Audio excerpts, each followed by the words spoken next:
नमस्कार दोस्तों, राज्यसभा चुनाव के नतीजे आने शुरू हो चुके हैं। बता दें, इस बार राज्यसभा की 56 सीटों पर चुनाव हुए थे, जिनमें उत्तर प्रदेश की 10 सीट पर, महाराष्ट्र की 6 सीट पर, बिहार की 6 सीट पर, बंगाल की 5 सीट पर, मध्य प्रदेश की 5 सीट पर, गुजरात की 4 सीट पर, कर्नाटक की 4 सीट, आंध्र प्रदेश की 3 सीट, तेलंगाना में भी 3 सीट, राजस्थान और ओडिशा में भी 3-3 सीट, उत्तराखंड, छत्तीसगढ़, हरियाणा एवं हिमाचल प्रदेश की एक सीट शामिल है। इन सभी 56 सीटों में से 41 सीटों पर तो उम्मीदवार निर्विरोध निर्वाचित हो चुके हैं। आप सभी उन 41 उम्मीदवारों का लिस्ट में नाम देख सकते हैं, जिनको निर्विरोध चुना गया है, जिनके मुकाबले में कोई खड़ा नहीं था। ये सभी 41 नामों की लिस्ट आप देख सकते हैं, जिनमें प्रमुख रूप से सांसदों में पूर्व कांग्रेस की प्रमुख सोनिया गांधी, भाजपा के प्रमुख जेपी नड्डा, अशोक चौहान और केंद्रीय मंत्री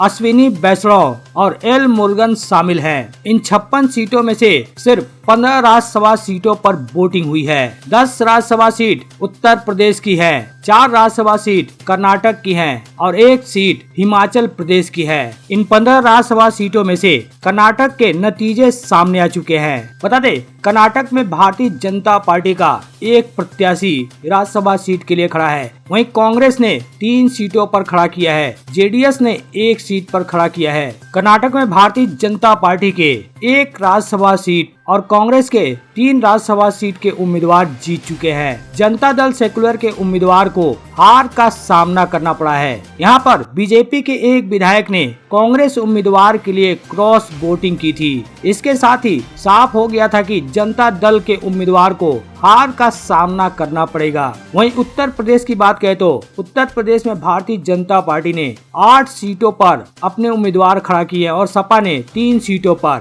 उत्तर प्रदेश में बीजेपी को 8 सीट जीतने के लिए कुल 296 वोट चाहिए और सपा को 3 सीट जीतने के लिए 111 वोट चाहिए। इसी तरह से हिमाचल में भारतीय जनता पार्टी ने 1 सीट पर उम्मीदवार खड़े किए हैं, तो वहीं कांग्रेस ने भी 1 सीट पर उम्मीदवार खड़े किए हैं। हिमाचल प्रदेश में दोनों पार्टियों को 35-35 वोट चाहिए। उत्तर प्रदेश की बात करें तो उत्तर प्रदेश में भारतीय जनता पार्टी के पास 288 वोट हैं और वहीं समाजवादी पार्टी के पास 108 वोट है। यानी कि भारतीय जनता पार्टी को 8 सीट जीतने के लिए 8 वोट और चाहिए। वहीं हिमाचल प्रदेश की बात करें तो हिमाचल में कांग्रेस के पास जहां 40 सीट है, बीजेपी के पास 25 सीट है और अन्य 3 सीट है। यहाँ पर बताया जा रहा है कि क्रॉस वोटिंग हुई है, जिसमें कांग्रेस के 6 विधायकों ने क्रॉस वोटिंग की है और 3 निर्दलीय विधायकों ने क्रॉस वोटिंग की है। अब हिमाचल में बीजेपी ने दावा किया है कि उसके पास कुल 37 विधायकों की